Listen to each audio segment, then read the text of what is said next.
ধারাবাহিকের শুরুতেই আমরা দেখতে পাই চোখ ভরা জল আর বুক ভরা হাহাকার নিয়ে সে বারবার নিজের মনকেই বোঝাতে চাইছে যে সে কিছুতেই বিশ্বাস করতে পারে না তেজ আর নেই। তার মনে হয় তেজ এখনও তার আশেপাশেই কোথাও আছে। যে নিঃশ্বাস সে নিচ্ছে সেই নিঃশ্বাসের মাঝেই তেজের অস্তিত্ব।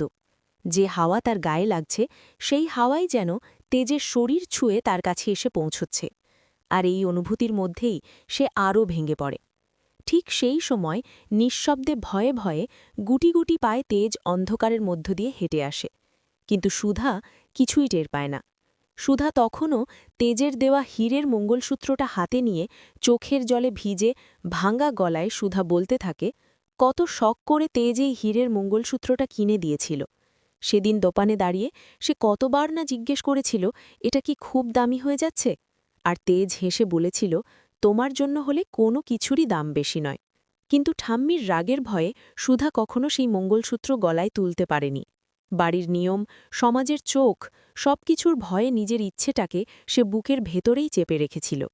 আজ যখন সব শেষ, সম্পর্ক, স্বপ্ন, ভবিষ্যৎ সবকিছু ভেঙে চুরমার হয়ে গেছে, তখন সেই মঙ্গলসূত্রটাই সে গলায় পড়ে বসে আছে।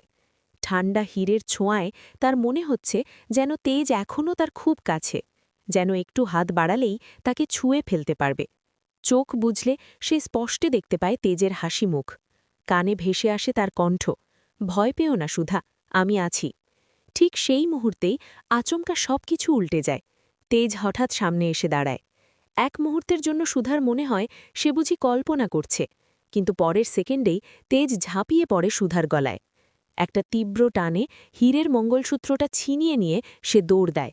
সুধা হতভম্ব হয়ে কয়েক সেকেন্ড স্থির দাঁড়িয়ে থাকে। তারপর হুঁশ ফিরে আসতেই সে চিৎকার করে ওঠে, চোর, চোর, ধরো চোর! কাঁদতে কাঁদতে সে তেজের পেছনে ছুটতে থাকে। অন্ধকার রাস্তায় তার পা বারবার হোঁচট খায়।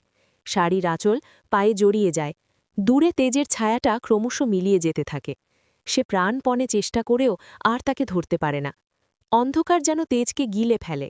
হাঁপাতে হাঁপাতে সুধা রাস্তার মাঝখানে বসে পড়ে। চোখের জল থামছেই না। শুধু একটা কথাই বারবার মাথার ভেতর ঘুরতে থাকে, শেষ স্মৃতিটুকুও আজ হারিয়ে গেল। এই পুরো দৃশ্যটা দূর থেকে সবসময় লক্ষ্য করছিল চুমকি। ঠোঁটের কোণে একটা কুটিল হাসি ফুটে ওঠে তার মুখে।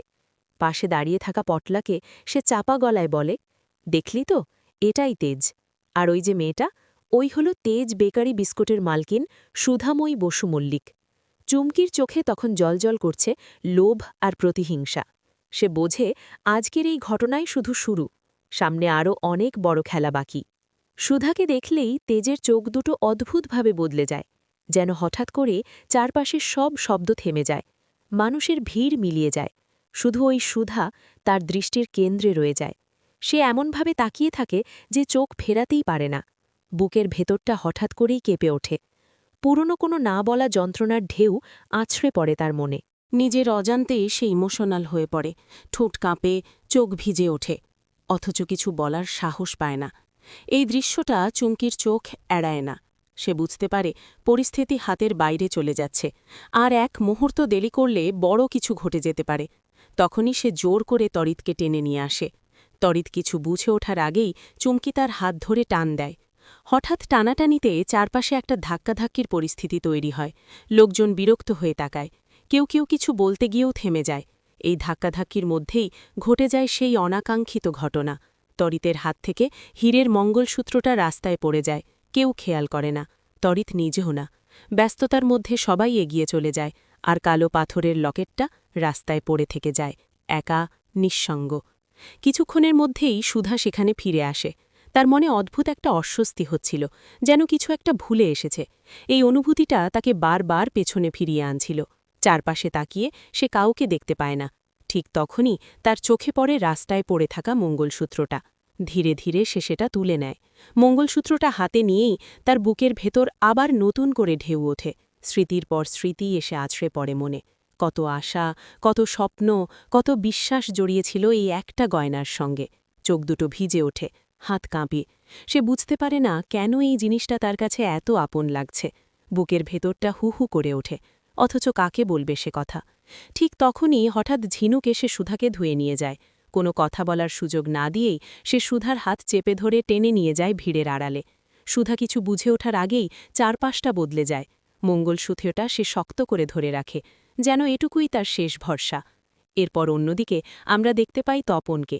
সে মাটিতে বসে নিজের জমানো টাকাগুলো গুনছে। নোটগুলো ছেঁড়া, কিছু পুরনো, কিছু ভাঁজ করা, বারবার গুনেও সংখ্যাটা বদলায় না। হতাশ গলায় সে বলে, এই সামান্য টাকায় ৩ জনের কলকাতা যাওয়াই সম্ভব নয়। কথাটা বলেই সে চুপ করে যায়, চোখ নামিয়ে রাখে। কলকাতায় যাওয়ার কথা ভাবলেই তার বুকের ভেতর চাপা দুশ্চিন্তা জমে ওঠে। সেখানে থাকা, খাওয়া, কাজ পাওয়া সবই যেন আকাশকুসুম কল্পনা। মহুয়া তখন দীর্ঘশ্বাস ফেলে। তার চোখে ক্লান্তি, কণ্ঠে অসহায়তা। সে ধীরে ধীরে বলে, শুধু যাওয়াই নয় তপন, কলকাতায় গিয়ে টিকে থাকাটাই তো বড় ব্যাপার। এই টাকায় কিছুই হবে না। এই কথাগুলো যেন ছুরির মতো তরির বুকে এসে লাগে। তার চোখ ভরে যায়। এতদিন ধরে সে একটা আশা আঁকড়েছিল, একদিন না একদিন সে নিজের মা বাবার কাছে পৌঁছতে পারবে। কিন্তু এখন সেই আশাটাই ভেঙে পড়ছে। সে আর নিজেকে সামলাতে পারে না। কাঁদতে কাঁদতে বলে, তাহলে কি আমি আর কখনো নিজের মা বাবার কাছে পৌঁছতে পারব না? তরিতের কান্না শুনে মহুয়ার বুকটা মুচড় দিয়ে ওঠে। এতদিন ধরে সে নিজেকে শক্ত রাখার চেষ্টা করছিল, কিন্তু এখন আর পারে না। তবু চোখ মুছে সে নিজেকে শক্ত করে। হঠাৎ করেই একটা দৃঢ় সিদ্ধান্ত নিয়ে ফেলে। দৃঢ় কণ্ঠে মহুয়া বলে, বহু কষ্টে যে ঝুপড়ি ঘরটা আমরা বানিয়েছিলাম সেটাই যদি বিক্রি করতে হয় তবুও করব। আমাদের গুড়িয়া মাকে তার পরিবারের কাছে পৌঁছে দিতেই হবে। তার কণ্ঠে কোনো দ্বিধা নেই, চোখে জল থাকলেও সেখানে ভয়ের ছাপ নেই, আছে শুধু অদম্য জেদ। সে জানে এই সিদ্ধান্তের মানে কি, নিজেদের শেষ আশ্রয়টুকু ছেড়ে দেওয়া। তবুও সে পিছিয়ে আসতে রাজি নয়। গ্রামের মোড়লের কাছে ঘরটা বিক্রি করা ছাড়া আর কোনো উপায় নেই, মহুয়া স্পষ্ট করে বলে। এই কথা শুনে তরিতের চোখ আরও বড় হয়ে যায়। সে অবাক হয়ে তাকিয়ে থাকে মহুয়ার দিকে। সেই ঝুপড়ি ঘরটাই তো ছিল তাদের একমাত্র ঠিকানা, একমাত্র নিরাপত্তা। তার ঠোঁট কাঁপে। সে কিছু বলতে চায়, কিন্তু গলা দিয়ে কোনো শব্দ বের হয় না। মহুয়া এগিয়ে এসে তরিতকে বুকে জড়িয়ে ধরে ফিসফিস করে বলে, ঘর আবার বানানো যাবে মা, কিন্তু মানুষ হারিয়ে গেলে আর কিছুই ফেরানো যায় না। তরিতের চোখ দিয়ে অঝরে জল ঝরতে থাকে। সে মহুয়ার বুকে মুখ লুকিয়ে কাঁদতে থাকে। তপন চুপ করে সব দেখে, তার চোখেও জল, কিন্তু সে মুখ ঘুরিয়ে রাখে, কারণ এই সিদ্ধান্ত বদলানোর ক্ষমতা তার নেই। দূরে কোথাও সন্ধ্যার আলো ধীরে ধীরে ঘনিয়ে আসে। আকাশের রং বদলাতে থাকে। সেই বদলে যাওয়া আকাশের নিচেই ৩ জন মানুষ দাঁড়িয়ে থাকে। নিজেদের সবকিছু হারানোর ভয় নিয়েও এক অসম্ভব স্বপ্ন আঁকড়ে ধরে, গুড়িয়া মাকে তার পরিবারের কাছে পৌঁছে দেওয়ার স্বপ্ন। বুকটা হঠাৎ কেঁপে ওঠে তার। এতদিনের না বলা অনুভূতিগুলো যেন এক মুহূর্তে গলা বেয়ে নামতে চায়। সে চুপচাপ দাঁড়িয়ে থাকে। চোখের সামনে ভেসে ওঠে তপন আর মহুয়ার মুখ। এরা শুধুই তার জন্য, শুধু তাকে ভালোবেসে নিজেদের সবকিছু ছেড়ে দিতে রাজি। এই উপলব্ধি তাকে ভেতর থেকে নাড়িয়ে দেয়। কিছুক্ষণ নীরব থাকার পর সে ধীরে ধীরে মুখ খুলে বলে, আমার বাবা মা তো একটা বড় বিস্কুট কোম্পানির মালিক। আমি ওদের বলবো তপন আর মহুয়ার যেন কলকাতায় কাজের ব্যবস্থা করে দেয়। তাহলে তাহলে আমরা সবাই একসাথে থাকতে পারব। এই কথা শুনেই মহুয়া আর নিজেকে ধরে রাখতে পারে না। সে তরিকে শক্ত করে জড়িয়ে ধরে হাউ হাউ করে কেঁদে ওঠে। কাঁপা গলায় বলে, সারা জীবন আমি শুধু এইটুকুই চেয়েছিলে গুড়িয়া, মাকে কাছে পেতে, আর কিচ্ছু চাইনি। তরিও চুপচাপ দাঁড়িয়ে থাকে। চোখ ভিজে আসে তারও। এতদিনের বিচ্ছেদ, কষ্ট আর না পাওয়ার যন্ত্রণা যেন এই মুহূর্তে একটু হালকা হয়।